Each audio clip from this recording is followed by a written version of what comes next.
palavra do Senhor, em Hebreus, capítulo de número 10, nós faremos leitura do versículo de número 19 até o versículo de número 25. Hebreus, capítulo de número 10, do versículo de número 19 ao versículo de número 25. Eu vou convidar a igreja a fazer essa leitura de forma responsiva, de modo que eu leia os números, que eu estarei lendo os números ímpares e a igreja responde com a leitura dos números pares. Hebreus 10, 19 a 25, nos diz assim a palavra do Senhor: Tendo, pois, irmãos, intrepidez para entrar no Santo dos Santos, pelo sangue de Jesus,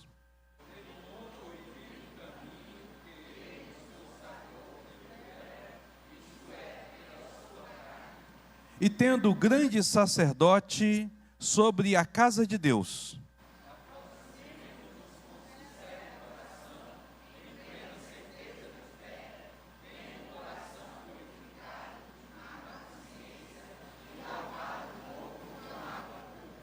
guardemos firme a confissão da esperança.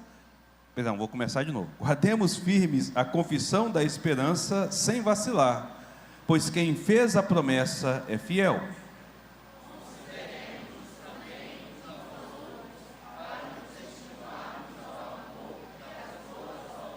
Não deixemos de congregar como é costume de alguns. Antes façamos a demonstração, tanto mais quanto vedes que o dia se aproxima. Faremos mais uma vez. Bondoso Deus, Pai eterno, eis tua palavra viva e poderosa sobre a cada um de nós, sobre a nossa vida, e pedimos a tua instrução e tua sabedoria neste nosso devocional, para que o Senhor fale ao nosso coração, em nome de Cristo Jesus. Amém. Queridos irmãos, como foi dito, nós estamos hoje numa assembleia, e esse será o texto devocional da nossa assembleia, que é o tempo que os irmãos vão se chegando, assinando aí o livro de presença, para que a gente possa verificar se tem o coro adequado. Nós vamos separar as crianças assim que a gente terminar a devocional e formos instaurar a assembleia, tá ok? O livro que nós temos nas mãos, a carta aos Hebreus, na verdade, na sua maior parte, é um tratado teológico sobre a pessoa e a obra do nosso Senhor Jesus Cristo. Ele tem 13 capítulos, mas ao longo dos 9 primeiros capítulos, o autor vai estar considerando de forma bem atenta o sistema sacrificial e o sistema sacerdotal do Antigo Testamento. A intenção, eu vou fazer depois, a intenção do autor aqui é mostrar, é demonstrar, e ele defende de forma maravilhosa, que todo esse ato sacrificial e todo esse ato sacerdotal que acontece na igreja de Jerusalém, no templo, então, do Antigo Testamento, ele é cumprido na vida e na morte do nosso Senhor Jesus. Então, os 9 primeiros capítulos, ele vai defender isso, ele vai trabalhar essa questão. Porém, quando nós chegamos no 10º capítulo, o autor, ele vai aplicar tudo isso que ele falou, todo esse contexto teológico, à vida prática dos irmãos. Então, a prática da igreja. E então, o capítulo de número 10, ele vai estar trazendo isso para a realidade prática. E os versículos que nós lemos, do versículo 19 ao 25, ali repousa o coração dessa exortação. Da forma, então, que ele ensina, dizendo e apontando quem é o Cristo e qual é o cumprimento da pessoa de Cristo e a importância de Jesus, agora ele vai aplicar isso à nossa vida. E aqui nesses versículos, o autor chama a nós, leitores, para 3 coisas.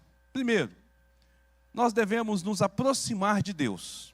Uma vez que Cristo conquistou o acesso ao trono de Deus, por sua morte na cruz, então nós devemos de adorar, não com temor e tremor, não com medo de entrar na presença do Senhor, mas com alegre confiança, sabendo que Cristo é quem nos conquistou, ou quem nos permite adentrar a este local santo.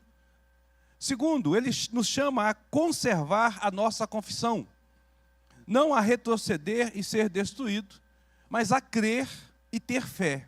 E por meio desta fé, encontrar a salvação de nossas almas. Então, nesses versículos aqui, ele começa a falar dessas questões, e ele então exorta os cristãos a olhar atentamente para o seu interior, para a nossa alma, para o nosso coração, para a nossa mente, né? Mas aí há uma terceira exortação. Nessa primeira exortação, ele pede para que nós observemos o que Cristo fez por nós e como nós ousadamente podemos ter acesso a Cristo e louvá-lo e adorá-lo sem medo, confiante de que a salvação está sobre nós, porque Cristo cumpriu tudo o que era necessário.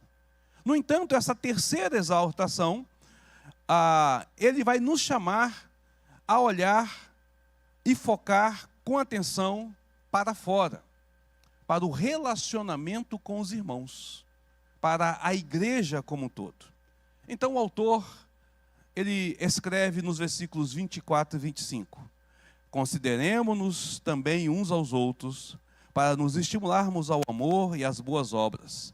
Não deixemos de congregar, como é costume de alguns, antes façamos admoestações, e tanto mais quanto vedes que o dia se aproxima. Por causa de tudo o que Jesus fez, e por causa daquilo que Jesus é, nós, cristãos, somos estimulados a amar uns aos outros e a nos dedicarmos à boa obra. Como é que nós devemos de fazer isso? Por que meios o cristão é impelido a estar uns com os outros numa ação de bondade e santidade? O próximo texto aqui, ele nos oferece os dois caminhos. Primeiro, não deixando de congregar. E o segundo, fazendo admoestações uns aos outros. Agora eu quero chamar a atenção para esta frase: não deixemos de congregar. Não deixemos de congregar. Talvez essa seja a afirmação mais clara de todo o texto bíblico, de todos os versículos. Talvez não esteja nada tão claro quanto esse próprio versículo. Nós somos parte do corpo de Cristo, e aí nós somos chamados a frequentar a igreja e fazer parte desta igreja. E nós então devemos, ou melhor, pelo texto, pela implicação do texto, nós temos a obrigação de nos unir e compartilhar a nossa vida com o corpo local de crentes, com a igreja local. Entende? O que o autor está dizendo é que é uma obrigação. Se Cristo é o nosso Senhor, se Cristo é o Deus sobre nossas vidas, se nós entendemos aquilo que Ele falou, que foi tudo cumprido em Cristo, e por isso nós temos acesso a Deus, nós temos por obrigação estar presente na igreja local, naquela a qual Deus nos chamou para que a gente possa servir. Esse versículo, dificilmente ele pode ser visto como algo indireto, ele é direto naquilo que ele fala. Agora eu queria chamar a atenção, porque esse não negligenciar a congregação, ele não sustenta em si mesmo. O que ele é? Ele é uma cláusula dependente, né? Ele é ancorada por uma cláusula principal que está dentro do versículo. O mandamento de congregar é para que nós... ele é apresentado como um meio e não como fim. Essa é a intenção. Então nós cristãos devemos de congregar com o propósito de estimular uns aos outros ao amor e às boas obras. Por que eu devo de estar na igreja? Qual é o motivo de eu estar aqui? Por que é obrigatório que eu esteja como cristão? Porque eu tenho um compromisso de estar estimulando um ao outro em amor e também dedicado às boas obras. Queridos, isso é muito interessante, porque o mínimo que nós poderíamos extrair disso aqui é que frequentar as reuniões da igreja não é opcional. Para o cristão, frequentar é uma obrigação. Portanto, orientado pelo próprio Espírito Santo, o autor de Hebreus, ele nos ordena que nós estejamos presentes no corpo de Cristo, como cristãos, como crentes, como parte desta família, nós devemos estar presentes, congregando, reunidos e de forma ativa, envolvidos naquilo que é. Então, de modo bastante prático, isso significa que talvez seja necessário que a gente reorganize a nossa agenda para encontrar tempo para os ajuntamentos solenes. Olha só que coisa interessante. Geralmente, nós pegamos a nossa agenda e encaixamos, quando dá, o congregar, o participar da igreja. No entanto, o autor está dizendo que, naquilo que ele está formando, na forma como ele coloca, de que eu deveria de fazer o contrário. Eu deveria de olhar para as atividades da igreja, eu deveria de olhar para os ajuntamentos e aí, a partir dele, organizar a minha agenda. Talvez mudando algumas atividades de local, talvez deixando de fazer alguns compromissos lá fora, porque é importante, porque é essencial que eu esteja dentro da igreja, que eu esteja envolvido com a igreja. Percebe, irmãos? Nós não devemos deixar de congregar. Pelo contrário, nós devemos de estar congregando, porque isso faz parte do nosso chamado como corpo e como igreja. Devemos de estar fazendo de tudo para nos envolvermos com a obra e com a causa do Senhor. A igreja local, a comunidade local, ela precisa de ser presente na nossa vida e ela precisa de ser algo intencional na nossa agenda. Não é quando dá, não é quando eu quero, não é às vezes. Mas é a agenda da igreja, ela deve guiar a minha agenda lá fora. Eu devo de estar de tal forma envolvido, que a minha preferência é estar com os irmãos. É isso que o autor está dizendo. E aí, a nossa Constituição, no seu artigo 14, ela assegura esse dever nosso. Ele vai dizer assim: são deveres dos membros da igreja, conforme o ensino e o espírito do nosso Senhor Jesus Cristo. Viver de acordo com a doutrina e a prática das Sagradas Escrituras, honrar e propagar o Evangelho pela vida e pela palavra, sustentar a igreja e as suas instituições moral e financeiramente, obedecer às autoridades da igreja enquanto essas permanecerem fiéis às Sagradas Escrituras, participar dos trabalhos e reuniões da igreja, inclusive assembleia. E é esta linha que eu quero chamar a atenção dos irmãos. À luz de Hebreus, capítulo 10, versículo número 25, participar da assembleia é uma obrigação do cristão e não é um ato administrativo, como muitas pessoas pensam. Não é um ato menos espiritual, como muitas pessoas acham. Pelo contrário, é um ato cultico.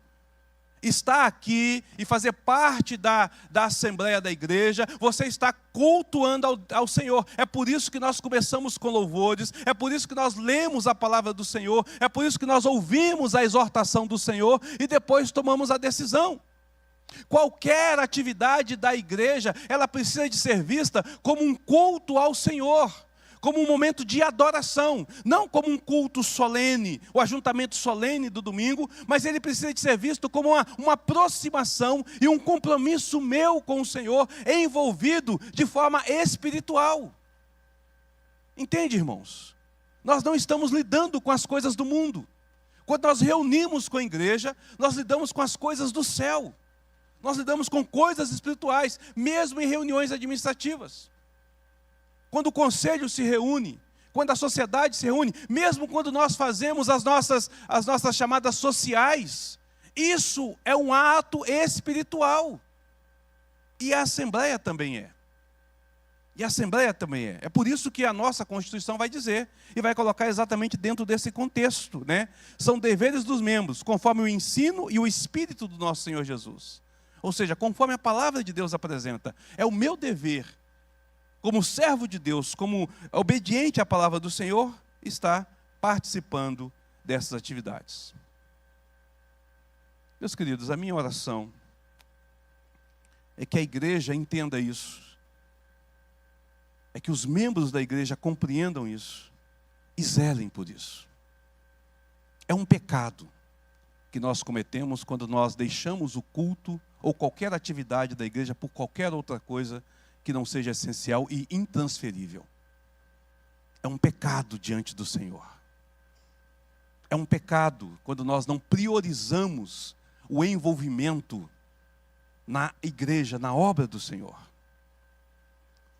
Na concepção dos reformadores, na concepção de João Calvino, de Lutero, de Zwinglio, de John Knox, a centralidade da nossa vida deve ser na palavra de Deus, refletida no ato da igreja.